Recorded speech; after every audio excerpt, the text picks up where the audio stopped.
Good morning to all of you साथियों, कैसे हैं आप लोग। और हम उम्मीद करते हैं कि आपकी तैयारी भी बहुत अच्छी चल रही होगी।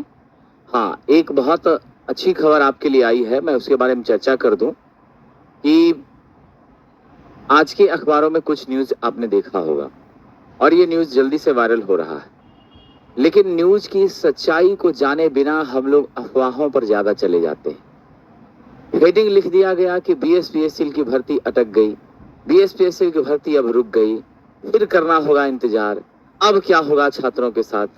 समझ गए। तो इस तरह की कोई बात विद्यार्थी नहीं है। आरक्षण को लेकर जो कैबिनेट ने फैसला किया था, उस आरक्षण को हाईकोर्ट ने रद्द कर दिया। उसके बाद राज्य सरकार सुप्रीम कोर्ट में गई है।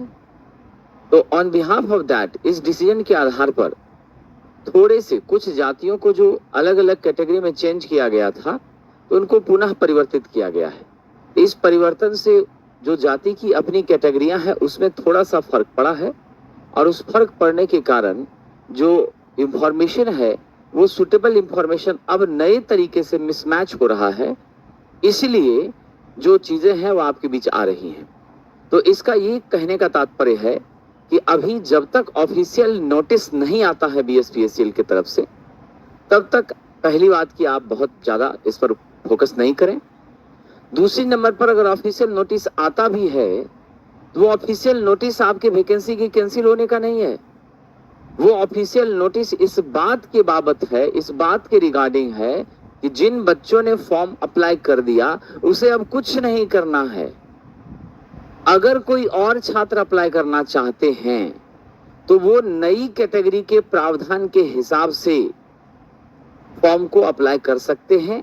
इसके लिए लिंक एक अनुमानित तिथि के अनुसार कुछ बढ़ाया जाएगा।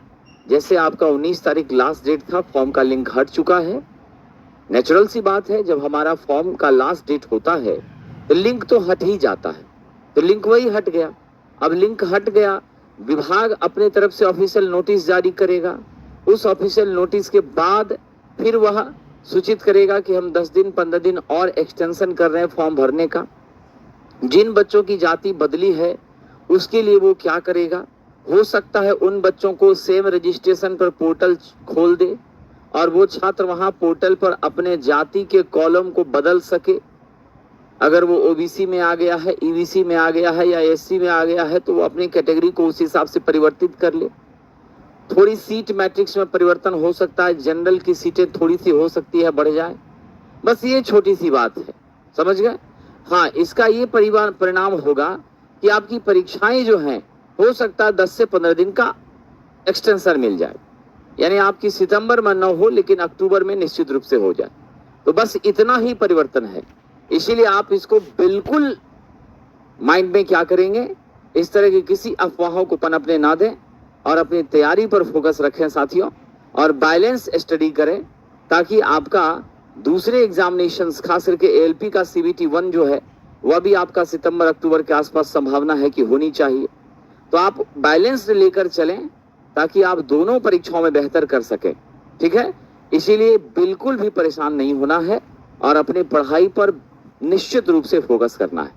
ठीक है, चलिए।